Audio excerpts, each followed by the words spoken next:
The late Rear Admiral Kalu was known for his great work while serving as military governor of Lagos State.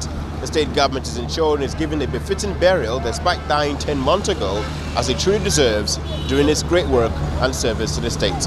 Hello and welcome to a brand new episode of This is Lagos.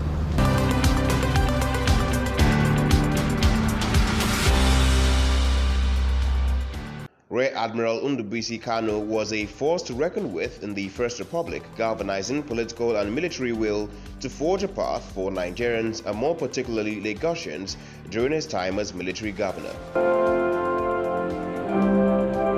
The Lagos State government has gathered friends, well-wishers and state officials for a day of tribute to the former master of the seas. Our late father was an asset not only to you, the family. He was an asset to the Nigerian Navy and indeed our nation, Nigeria. He was a dependable comrade at arms and a fine senior officer and an administrator who had unwavering love for his country and duty. The late senior officer was zealous, selfless, and a lover of humanity. He was known to take all assigned duties with uncommon dedication and seriousness. It is worthy to mention that he contributed immensely to the unprecedented transformation in the Nigerian Navy. So it wasn't only with Lagos State, he did it also with the Nigerian Navy. He was a patriot indeed, and so the Nigerian Navy was sorely missing. The entire officers, ratings, and civilian staff of the Navy are truly united with the family in this hour of grief. We pray that may his soul rest in peace. I thank the Lagos State government for what they have done. I congratulate my auntie, Gladys Kalu, and all the children. For me, after all that business, than to say that when you live a life of discipline, dedication, patriotic life as Ndubisi lived, you should be celebrated. You know the number of people with whom we started in Adepo, where the others are now. Himself and the wife would come to church and they would sit quietly, they would go out, and that is it. But there is nothing you are doing in the church that they will not participate. Once you extend invitation to them, they will honor you. When I left the church, I came to Ikeja as the pioneering bishop. They followed me to Ikeja. And many occasions, they will attend our program and contribute to the growth of the church. So for us in church, it's a great loss to us for heaven's gate. Ndubisi Kalu, like what was recorded in the scripture. Somebody said, help us to thank him for he built for us a synagogue. Ndubisi Kalu built a church in his hometown. And I thought we would applaud that. So we just pray that his soul will continue to rest in peace. Like perpetual will continue to shine upon him. And from the church, we are grateful to Mr. Governor. You did it for Babaja only. You are doing it again for Rear Admiral Kalu. And the team we have in Lagos, you are working. The church is solidly behind you.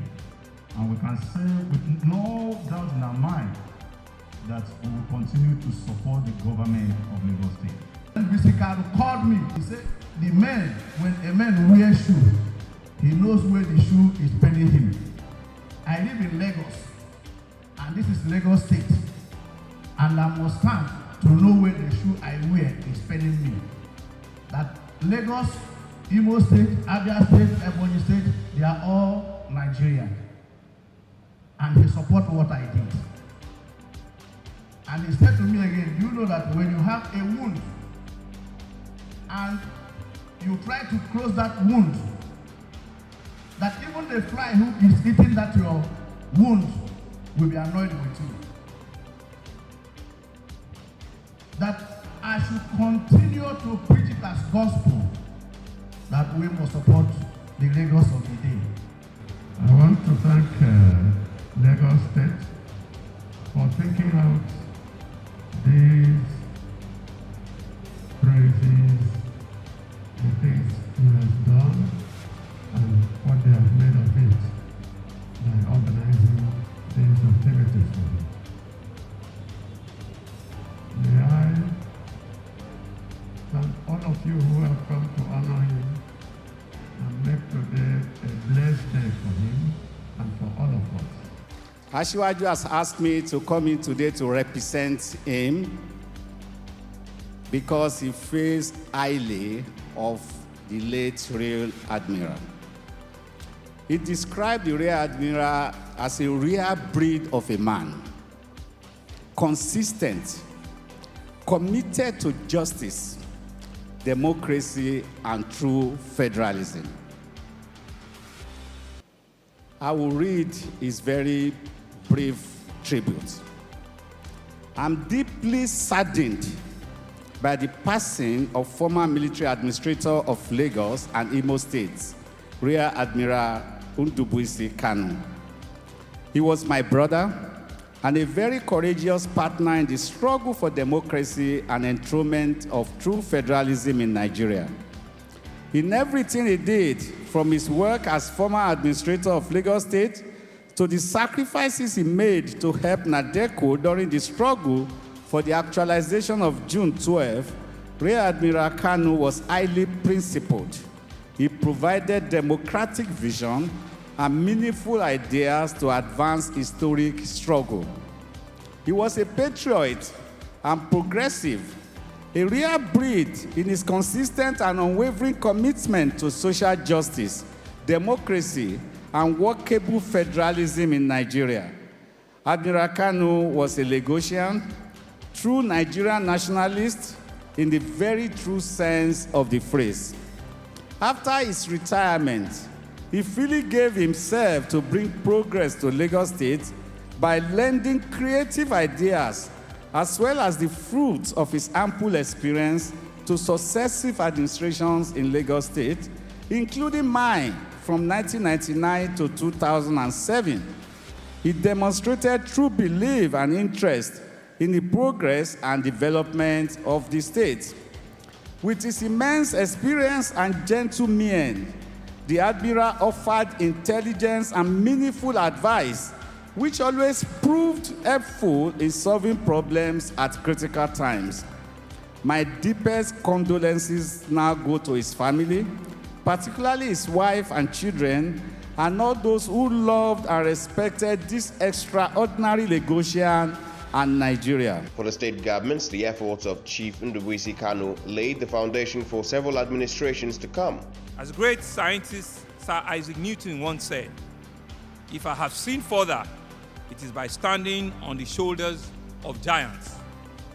Indeed, Nadeko and our late general were giants of our time.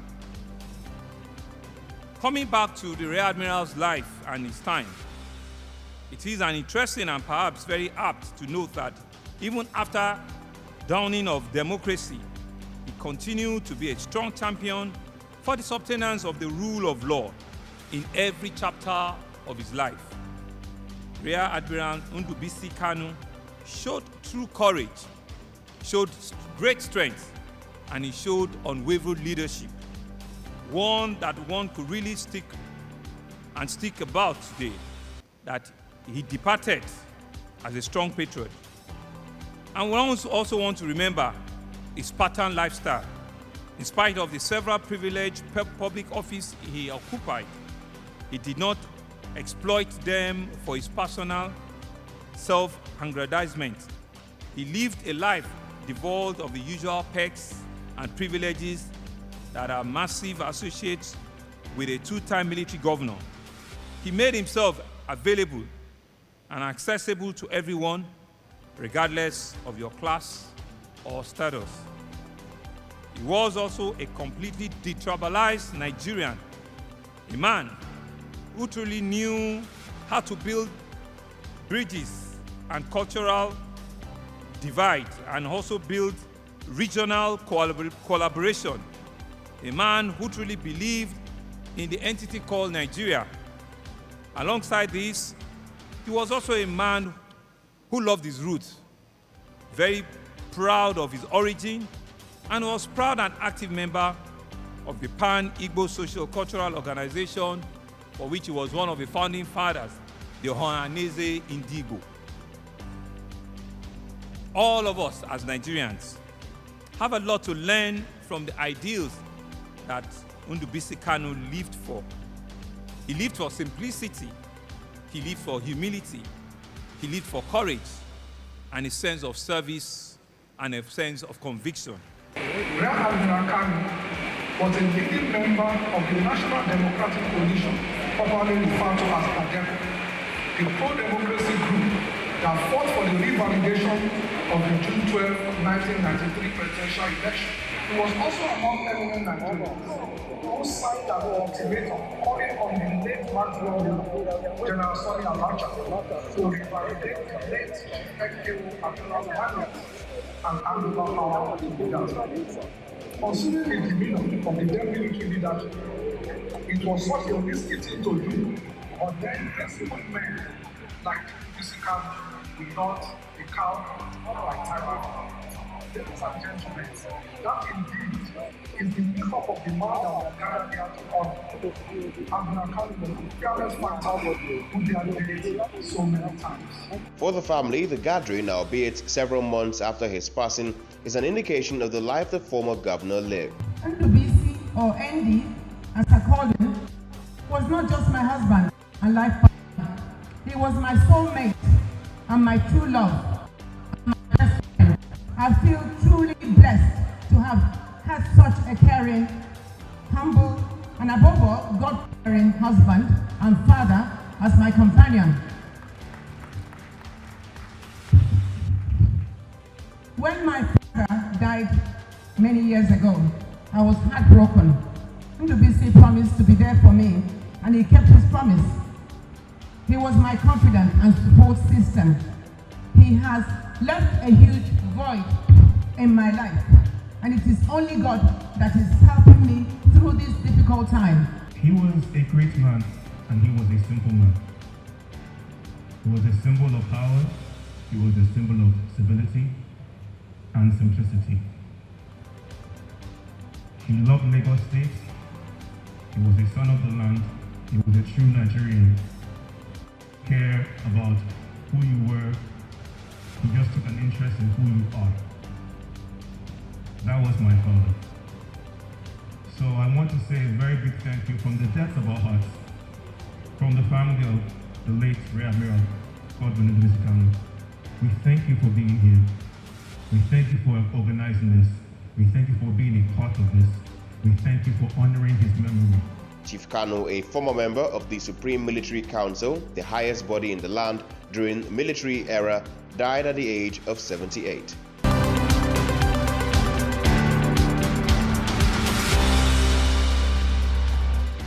A church service was held a few days later for the late military governor of the state, Ndubisi Kanu. Eulogies came from friends, well-wishers, as well as state government officials on the day. The family, I want to say to you that the late Admiral is with you and will not leave you. The God that you have not give you, will always give you.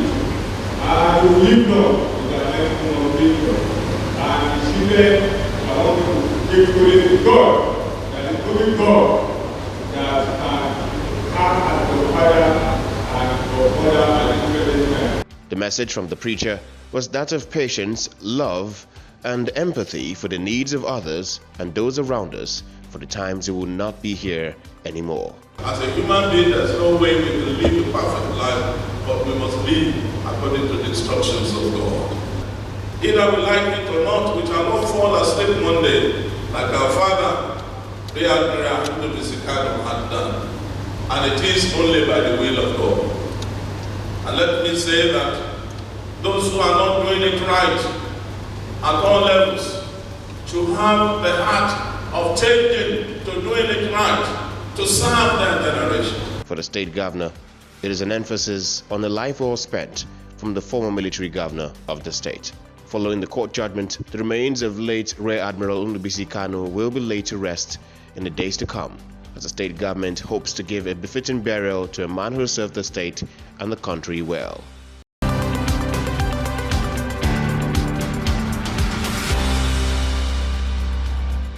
Ifako-Ijaye, originally under Agege local government, has since been made a local government on its own for several millions of Lagosians. The residents have called on the state government to invest in critical sectors of their daily living, especially emergency response and health infrastructure. The Makinde Formidable Healthcare that is going on right now was conceptualized by the Makinde Formidables due to the prevalent health issues we are having across the globe, but more particularly our own constituency. We see that a lot of people are falling sick of malaria. They are having other health issues like sight issue, toothache, high blood sugar level, high blood pressure, and other related health matters. We now deem it fit that we should come with a noble program where we will look for an international organization and Lagos State government to partner with. And Mercy Health International were the one that we chose to come and partner with us, with Lagos State government, in order to fulfill the team agenda of Babajide Sanwo-Olu. That's more reason we gather our people together to ensure that our people benefit in the area of health. And as the popular says that health is wealth. When you are healthy, you're able to put better to the society. The lawmaker representing the local government at the State House of Assembly is keen to provide access to residents of the area, noting that the need became evident in the demands of the people in the community. Health is wealth. And if we don't do this, who's going to do it? We can't wait on the government all the time. So people like us in diaspora, we want to come. I've been out of the country for over 40 plus years. And my passion is to come back and give back. Because when we're healthy is when we can do work, we can perform, and it costs the government less. So if you can educate people, that's what all health is about, knowledge. When you give them the basic knowledge on what to expect of themselves, that impacts them. Not just the youth and the adults too. As soon as you come in, we register you, then we triage you. Triage includes your weight, your blood pressure, your blood glucose, diabetes check. Then we send you to individual doctors. We have cardiologists, we have nephrologists, we have pediatrician. So you go to all the doctors and they diagnose you. We have an encounter form, they write stuff for you, and they write you a prescription. Then you go to the dentist, and the dentist checks your teeth, cleans your teeth, and also give you free toothbrush. Then you go to the ophthalmologist. We have free Lions Club eyeglasses. Each glass costs $400. If you don't see your particular glasses, take the frame and go and put your lens. And then you can go to the pharmacy and take your medication. It's all free. Our target is to take care of 3,000 people. And we are constrained with the time, the issue of time, and we don't know what to do, and we are looking at it as how are we going to do it. But the planning stages have been so very, very strenuous to us. Day and night we have to sit down, look for a better accommodation, look for a good venue for them, our health personnel. We went to different pharmaceutical companies. A lot of them responded by giving us free drugs. We went to the Ifako-Ijaye General Hospital. They participated excellently with us. They gave us their men, their personnel, they gave us material and equipment. Same with Ayodele Medical. Also, they were there for us. So the planning stages have been going in and out of people, and we thank God that today we are seeing the result of our sleepless night. We thank God that the turnout has been so tremendous to us. We thank God that we are expecting people from Ifako-Ijaye constituency too. We end up having more even outside our constituency. This is the dividend of democracy that we are talking about. If he alone can bring these people here and do their tests for them on the eyes, I think he's doing a marvelous job. Other residents are, however, calling for those elected to represent them at local and federal levels to present their interests and needs on the table of the state and federal government. Security and health is very paramount. If the government can raise higher percentage of our annual budget on health, I think is very, very important. Just to set up monitoring teams to make sure that these health centers are performing their duties. Most of the time when you go to the health center, you go outside to buy drugs. Even if we are buying the drugs, let them stock it enough so that we are sure we are buying original drugs. With infrastructure critical to the development and growth of any economy, the residents of this area hope the state government will avail them with a similar vigor as the city centers.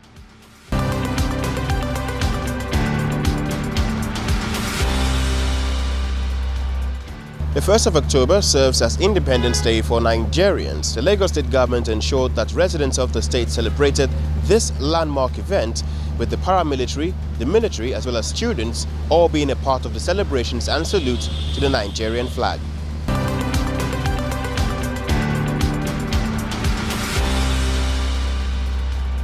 As Nigeria celebrates its 61st anniversary as an independent state, it is a reminder of the core values of entities in the state. As is the custom, October 1 is an occasion for the law enforcement agencies to show their unbridled loyalty to the nation with the march past.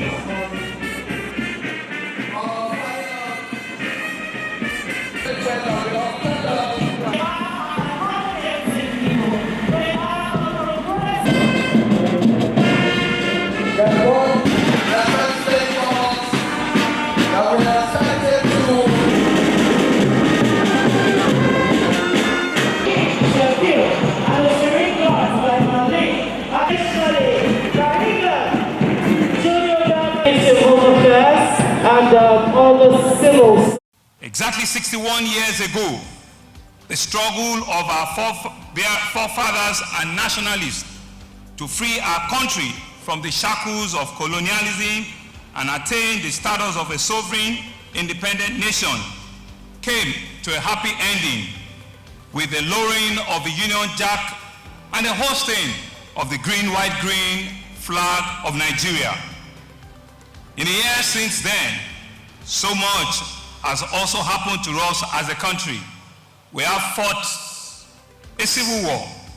We have experienced several coups and counter-coups, and ultimately overcame military dictatorship and restored a democratic governance. This year marks 22 years of unstopped since we began to enjoy uninterrupted democracy, which is itself a high feat, considering all previous attempts were short-lived. As we celebrate today, we are so mindful of the various challenges confronting us as a nation and as a state. But as we are equally mindful of the various vistas of progress that have opened up to us, and which continue to give us a hope that we can achieve the Nigeria and the Lagos of our dream. Even in the face of many challenges confronting us as a people and as a nation, my message to every Nigerian at this time is that we have no reason to lose hope. There's enough evidence around us of the fact that while we are not yet where we would like to be as a country and as a people, we're also no longer where we used to be. More than ever before, it is time for us to close ranks and to view our differences not as a stumbling block, but instead as an energizing force, and unite with renewed determination and commitment to move this country forward against all odds. The most important thing for us is security, and make sure that all of us are secure. We can do whatever our assignment is in a peaceful environment. So it's extremely important at this time for us to make sure that our nation is secured. And of course, the various things that we do, we build road, we do this, well, can only be useful really if we are all secure and we can sleep happily. So everything revolves around security, and my hope and prayer is that all of us will do whatever it takes to secure our land. Religious leaders are calling on citizens to draw back to the unity that saw Nigerians vote and live across ethnic divides, ensuring prosperity for all. Nigeria will succeed, and Nigeria will continue to strive for the glory of God. Despite the challenges, despite coronavirus, despite the banditry, despite the Boko Haram attack, we are still surviving and will continue to survive. Allah, who created us, has enjoined that we should be hopeful at all times. No matter what condition we find ourselves, we must be rest assured that that present condition is a sort of impetus for us to be able to forge ahead so that we can get to the promised land. We must ensure that we provide jobs for the people first before the people can talk of security. And the people in their various, local governments, states should ensure they work together to secure their terrain. Yes, we are not where we ought to be, but we are growing. I mean, it takes time for a child who is born to get of age, and I think that we are getting of age and we are growing and we are setting things right. We've had opportunities, we have wasted them. We cannot eat our cake and have it. So I think the government of the day is starting afresh. For the young students present, an enabling environment is key for them to achieve their full potential. They should make more roads, because I think each time we are going to school in the morning, we are always going to school late. I pray for Nigeria to get better because of insecurity. So after that, poverty. So when it has gone, I'm going to be happy for Nigeria. As dignitaries depart the Agege Stadium, the message is of self-reflection for all Lagosians and by extension Nigerians to be the change they want to see.